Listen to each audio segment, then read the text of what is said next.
5ই August সকালে শেখ হাসিনার পতনের আগে হত্যাযজ্ঞ শুরু করে পুলিশ। সে সময়ে প্রাণ যায় অন্তত 100 জনের। দিনের শুরুতে কারফিউ ভেঙে বিভিন্ন এলাকা থেকে চাংখারপুল মোড় এলাকায় জড়ো হওয়ার চেষ্টা করে ছাত্র জনতা। তাদের ঠেকাতে এক পুলিশ কর্মকর্তার নেতৃত্বে চাংখারপুল এলাকায় আসে পুলিশের একটি বিশেষ দল। পুলিশের বাধার মুখে পড়ে বকশীবাজার, বঙ্গবাজার ও আশেপাশের গলিতে ছড়িয়ে পড়ে আন্দোলনকারীরা।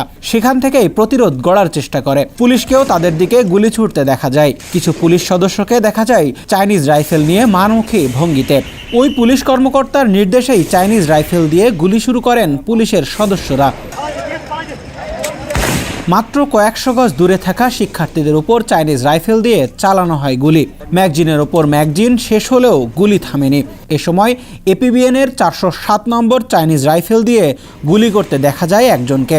তার টার্গেট ফায়ারে সবচেয়ে বেশি গুলিবিদ্ধ হয়। গুলিবিদ্ধ হয়ে পড়লে এ সময় উল্লাস করতেও দেখা যায় উপস্থিত পুলিশ সদস্যদের। মাত্র কয়েক মিনিটের ব্যবধানে গুলিবিদ্ধ কয়েকজনকে ধরাধরি করে সরিয়ে নিয়ে যান শিক্ষার্থীরা। ঘটনার কিছুক্ষণ পর ঢাকা মেডিকেলে গিয়ে দেখা যায় লাশের সারি। খোঁজ নিয়ে জানা যায় 1 ঘন্টার ব্যবধানে চাংখারপুল এলাকা থেকে লাশ এসেছে 12টি। গুলিবিদ্ধ হয়ে এসেছেন অন্তত 30 জন। তবে পুলিশের এ প্রতিরোধ বেশিক্ষণ টেকেনি।